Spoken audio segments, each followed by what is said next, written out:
Hey guys, welcome to Today's the Day with Zack Andersen. This episode is brought to you by ALCHEMY Sales Coaching. I hope you guys enjoy.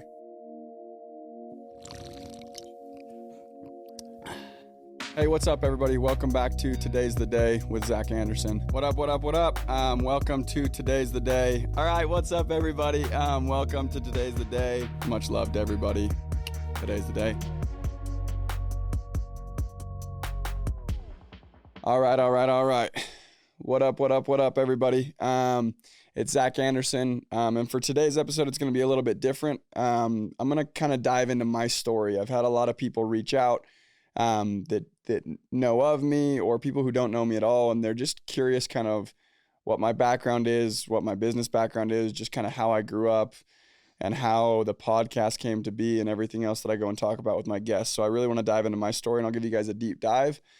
So for anyone who cares to get to know me a little bit, let's rock with it. So to start out, I think the most important thing to realize throughout my life, and that I've realized now, is I'm so blessed and lucky in so many different ways. I'm so blessed with the family that I was blessed to be raised in. I'm so blessed with the friends that I've had, the mentors I've had, my parents, my siblings. And sometimes in the moment it didn't always feel like that. But I think it's extremely important to understand as I go through and kind of tell my story, and as I go through some trials or some ups and downs, like sitting where I am today, there's not a single thing that I would change about my life. And I absolutely love where I'm at and how I got here. So let's go ahead and rock in and dive into that. So starting out super quick, I was born in Provo, Utah, grew up in Orem, Utah. And I was born in a family with 6 siblings. So I was the third oldest. I have an older brother and an older sister. And then I have a younger brother, or 2 younger brothers and 1 younger sister, that were born to the family that I was born into. So I guess rewinding all the way back to when I was very little, I mean, as early as I can remember, I would say I just remember life always being just fun and crazy. And I was really close with my family and my cousins growing up. We were always playing sports, always active. And kind of like the first catalyst or moment that I would really go and recall and remember from my childhood, when I was 7 years old. And my youngest brother had just been born. When I was 7 years old, my parents went and they split up. So they got a divorce when I was 7 years old. And to be honest, going into that experience, none of us really knew what was going on. So I can't even say that it was hard as a 7-year-old. It was just kind of confusing more than anything. And my parents are amazing. They both loved us, and we spent time with them, and it was awesome on that front. But there was definitely a huge change. All of a sudden, mom was driving us around like crazy. We'd go visit dad at his house, and we wouldn't be at home on the weekend to hang out with friends sometimes. And then mom was working way more, so on and so forth. And then when I was 8 or 9 years old, my parents actually ended up getting remarried to each other, which was like the craziest. Like I remember that day so well, which is so strange. Like we did like a little family wedding, which was a very strange, cool experience. It was like, oh, thank goodness everything's back to normal. It's awesome. And then I think it was about a year later, my parents ended up getting a divorce again. And the second time was 10 times worse because we knew exactly what was coming. So when I was about 10 years old, my parents split up for the second time. And that was like a really, I would say scary, unsettling, like, oh no, like what's like not again type feeling. And like I said, it's turned out to be the biggest blessing ever. But in the moment, it was really, really hard. There was a lot of like contention. And in my experience from having divorced parents, you always feel like you have to pick somebody, or you have to pick a side, or whatever it may be. And it caused a lot of tension between the siblings, and it just kind of caused me to shut down. So when I was like 10 years old, I feel like I kind of went into like my own little cave. I stopped being nearly as outgoing as I ended up being later on in life. And I just figured if I was quiet and laid low and avoided conflict, that's how things would end up the best. Wild ride going through that. While growing up, a couple things that I remember: my mom is a freaking trooper. I love her to death. She started taking on more and more work to try and keep us in the same house that we were in, just on one income. So she was working extra. And at one point, I think when I was about 12 years old, she ended up taking another job. She's a school teacher, but she ended up taking another job cleaning office spaces about 30 minutes from where we lived. So me and my older brother, my older sister, we would get in the car after dinner or whatever. We would drive. We'd go up to these office buildings, and I remember we'd be like in these big office buildings, cleaning the bathrooms or vacuuming the carpet to the offices or whatnot. And in the moment, not really understanding why. I know my older siblings understood more. My older brother was 6 years older than me at the time. But it was like, we actually kind of turned it kind of fun. We would go and stop at the gas station and get treats, on the drive home from that. But that was when I was 12, 13, around that age. And then going into junior high, like, I think I kind of just took on a very just lay low approach to junior high. I had some good friends. I had some kids that I'd grown up with, but I really laid low. I didn't participate too much, in anything that was school sanctioned or anything like that. I was playing sports a little bit. I played lacrosse. And then moving forward from there. So when I was 14 years old, my dad had got custody of me. So I moved away from the rest of my siblings. And I went and I moved in with my dad. So I was away from most of my siblings other than my older brother, and in growing up at that household, it was just a little bit different for me. It's not where I grew up. It was a different situation system. My dad had married the coolest lady ever, who's now my stepmom, and she had, again, two of my favorite human beings on the planet, my two stepbrothers. So I grew up with them in this time as well. And then as I was living over there, I just kind of checked out and I started doing my own thing. I was a total punk. I feel terribly, terribly sorry for my mom and my dad for having to deal with me. My dad was thinking I was sleeping at my mom's house. My mom was thinking I was sleeping at my dad's. I was just living on friends' couches, having a good time. But at this time through high school was the first time I ever really went and kind of put myself out there. I transferred high schools my sophomore year, and I was like, okay, I'm going to go and make friends. Like, I'm going to go and have a good experience. And I really put myself out there, and I just decided I was done being like quiet, because I wasn't happy and I wasn't stoked. And honestly, high school was the best experience ever for me. I absolutely loved it. I made some of the best friends in the world that I'm still friends with today. And even the friends that I don't see today, I'm so grateful that I had met and that they kind of took me under their wing and they were my friends. And in high school, I was just a total punk. I approached life with a very much short-sighted vision. I was just like, I'm here for a good time, not a long time. Like, I'm just going to do my thing. And that shone through in everything I did. I didn't take sports super seriously. I was at school, but I wasn't really mentally at school. And then a lot of time I didn't even end up going to school. I remember I'd wake up with some of my best friends. We'd get to school on time, and we'd load up in my buddy's car and drive up the canyon, go eat breakfast, hang out up the canyon, then go to school for third or fourth period. So that was kind of my high school experience. And I got into some trouble, and I was super lucky to have my dad and my stepmom be so patient, and my mom be so patient and give me such good advice and really parent me well. But that being said, I just kind of approached life with a very short-sighted vision, and I never really had any money, so I was working as much as I could to have money. I had a job at Vans in the mall in retail, and then I worked in a warehouse. But I remember a very, very, very important time in my life. I was at one of my best friend Grant Dunn's house, and I was talking to his dad, Alex Dunn, who I love and who's going to be on one of the episodes of the podcast. And we were just chatting, and this is the most impactful moment in my life. We were just sitting talking, and someone came in the front door, and it was a guy named Casey Baugh, who's obviously been on the podcast, and is one of my best friends and one of my biggest mentors and role models. And he walked in, him and Alex kind of exchanged words, had a conversation. I was just kind of sitting there on my phone. And then he started asking me about me. And however it ended up happening, he ended up offering me a job washing his cars and stocking his fridge. And I was like, yeah, absolutely. Like, I'm there. Anything I can do for money, I'm there. So I show up, and I'm thinking, okay, I'm going to like hand wash these cars. He drives a Porsche 911. His wife drives a G-Wagon, then he has a brand new Raptor. And I'm like, okay, cool. And I'm looking at his fridge, and it's like, I'm like trying to figure out how to do this job well. It's kind of an odd job, right? It turns out he actually has a freaking unlimited pass at a car wash for these cars. So all I was doing was driving the Porsche 5 minutes to a car wash, taking it through the car wash, driving the G-Wagon, then driving the Raptor up. And then I was stocking his fridge. But I made a decision, for whatever reason, I was going to be the best person he ever had at that job.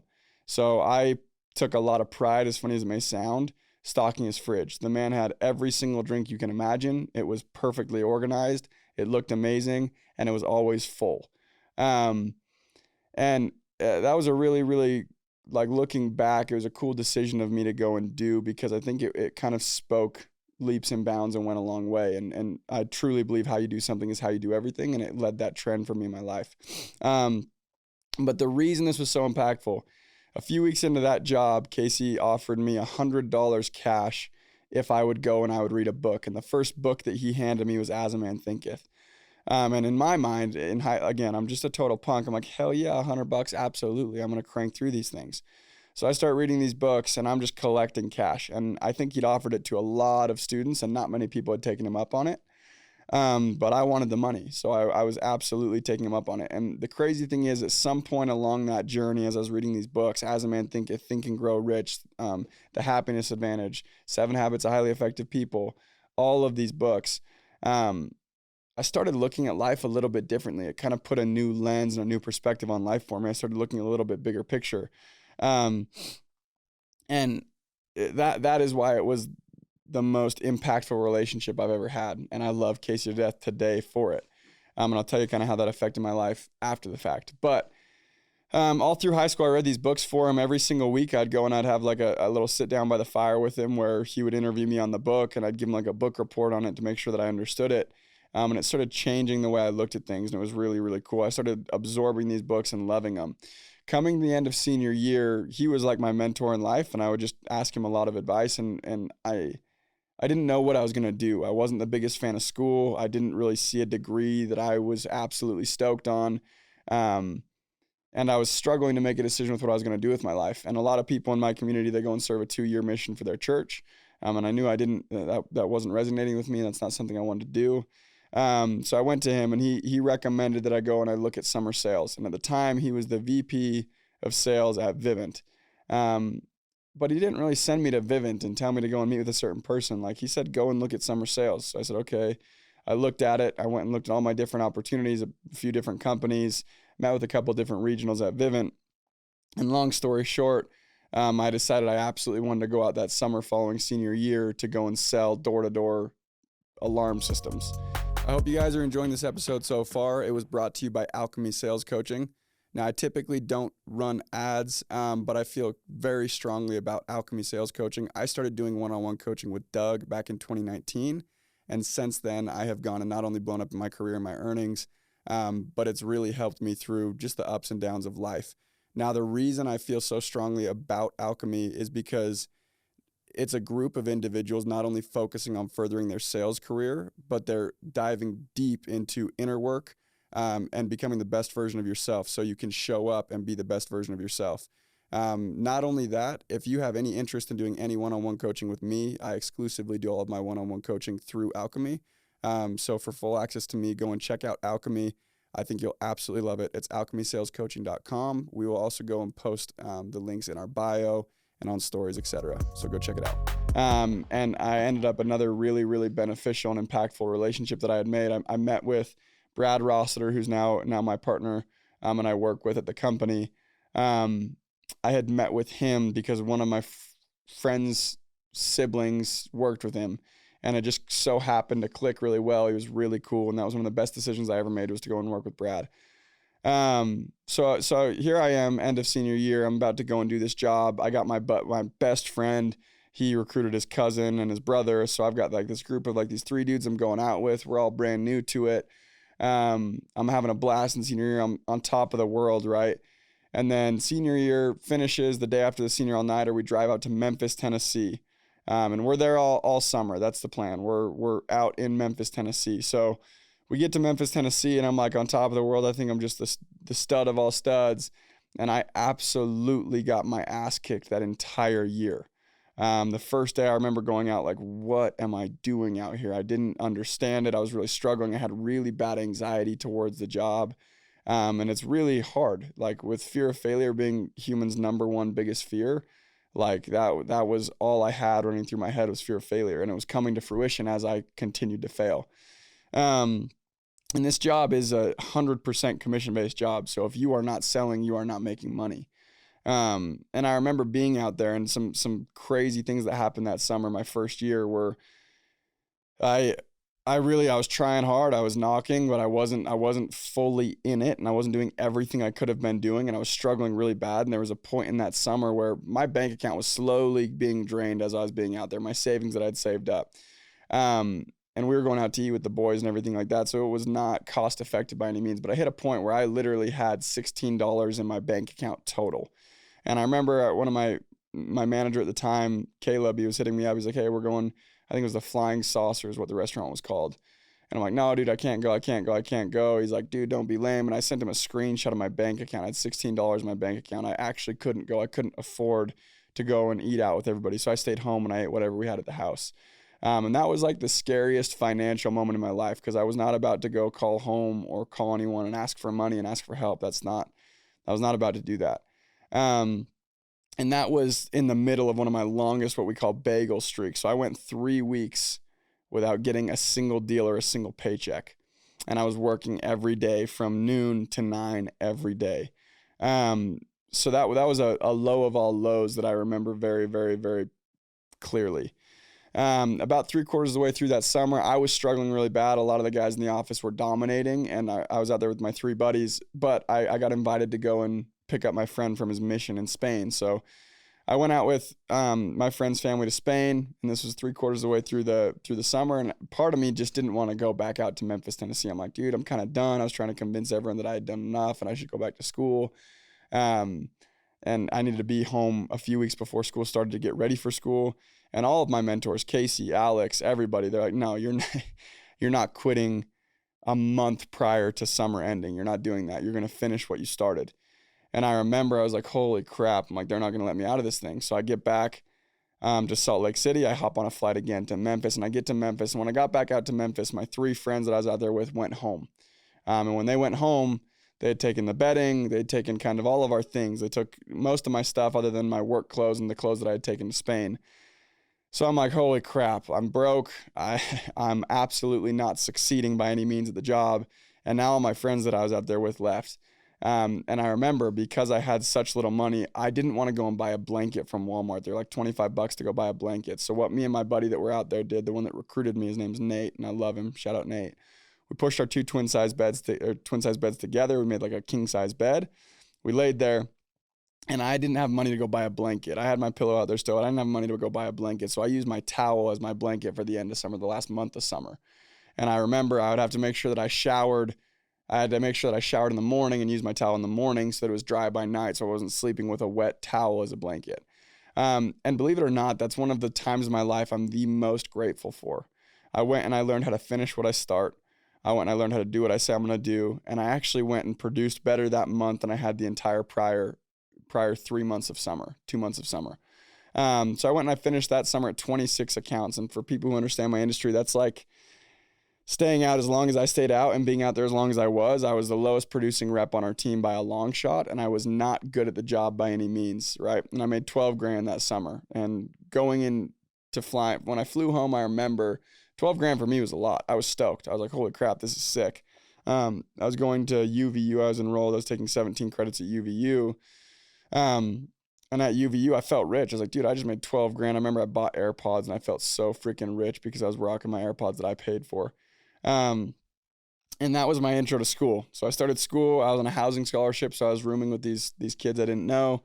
And I got to know them, obviously. And I was taking 17 credits at UVU. And I realized very quickly I was not happy. I did not enjoy school. I did not enjoy my circumstances. I wasn't with any of my friends every day. And I was really at kind of a point where I felt stuck in life. Fast forwarding a little bit to February 13th of 2018 is when this was. I sat down with Casey and he kind of called me out. It was a really, really unique experience for me. He's like, hey, if you're going to go and do this job, you have the golden ticket and you're wasting it unless you're going to go and do it big.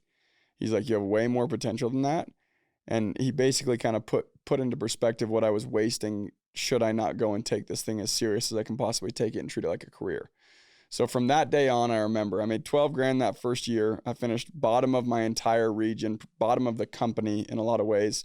And I decided February 13th of 2018 to take this thing serious.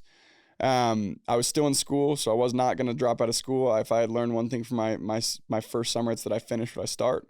So I've committed to go and finish that semester. And if I could go and make six figures, and I was 18 at the time, turning 19, if I could make six figures that year in 2018, then I would drop out of college, because that's all that I could imagine any degree would go and make me. So I really went and buckled down with Vivint. I kept doing my schoolwork, and I made sure I got through those 2 semesters with good grades. And I was knocking in my home market, Utah. I was going on every preseason trip. I was doing every training. I was reading every book on sales I possibly could. I was studying this shit like it's an art form. I was role playing in the mirror. I was doing everything I could possibly do to ensure that I didn't have to go back and be stuck in school the next year. I really put my head down. I went out that summer, and I went from doing 26 accounts my first year to 175 accounts my second year. It translated to about 128 grand. And I remember, like, when that summer ended, it was the most euphoric, amazing, empowering feeling I've ever felt. And I really had clarity for the first time in what I thought I could go and do, and like how I wanted to go and approach life. So that was a very big year for me. Big shout out to everyone that helped that year. Like, I love Caleb, I love Brad, I love Casey, I love Alex, I love Bodie, I love Jeff. Everybody who was a part of it. Like, big shout out to you guys, and thank you so much. But then I really realized what I could do, and that was kind of an eye-opening moment. And again, it was like these new lenses kept getting put over my eyes at different points in my life. And I had really, really, really key mentors to help me do that. Like I've mentioned many times, Casey and Alex, and then Todd was a huge one along the way as well, which he'll be on the podcast too. Just helped me to go and think big and believe in myself. And then following that trend, kind of the next few years, I really went and kept double down, applied myself. I'm not in school anymore, so I'm going to take this thing even more serious. And my third year, I went and I sold 248 accounts, and I managed 980 accounts. So a lot of people listening won't even know what that means, but obviously you can see the growth is exponential from doing 26 my first year. So I went and did 248 personal, managed 980, and I had made over $250,000. At this point, I was 19 or 20 years old. 19 turning 20. And I was like, holy shit, like this is like legit. This is real. This opportunity is not a joke. And ever since then, it's been that every year that I go and hit new milestones, I'm like, this is legit. Like I shouldn't mess around with that. So then fast forwarding, I'm now, obviously it's not 2018 anymore. I'm now just finished my 6th year at Vivint, and my trends there went from 248 personal, 980 managed my third year. My fourth year, I did 305 personal, managed 2,250. Fifth year, I sold 284, managed 4,100. Sixth year, we implemented solar on top of the smart home. I sold 175 smart home, managed 4,200 smart home. And earnings has just kind of followed that trend as well, which has been amazing, a huge blessing. And again, I can't stress how blessed I am. And now with where I sit, I get to do what I absolutely love, which is mentor people, coach people, and train people. I mentor all of my 115 reps. I make sure they're always taken care of. If there's anything that I can do, I train them, and I get to help other people put on those new lenses. So that's a huge role in my life right now. I have the coolest girlfriend in the world. I love her to death. I love my family. I'm very, very close to my mom and my dad and my siblings. I love my step parents, my step siblings. And then the 2 other roles I fill right now, I'm a growth and success coach at ALCHEMY Sales Coaching, which I love to death. I get to go host events and speak and present and do one-on-one coaching with anyone who's a part of that. And then obviously that leads us to Today's the Day. And Today's the Day is one of the most fulfilling things that I get to do. This podcast is amazing for a lot of different reasons for me. I could talk for hours and hours about my story and all those years I just skimmed over. There's stories within stories within stories and all of those. But where I sit right now in the seat that I'm in and being able to film these podcasts, the point of these are the fact that I had such key conversations that changed the trajectory of my life. I recognize that. And I recognize 2 things. Number one, if I had those recorded, I could go review those and still pull so many nuggets out of them. And number 2, if I had those conversations recorded, I could give them to other people. So the entire concept of Today's the Day is to be able to go and record these conversations that I'm lucky enough to have with the people that I'm lucky enough to have them with.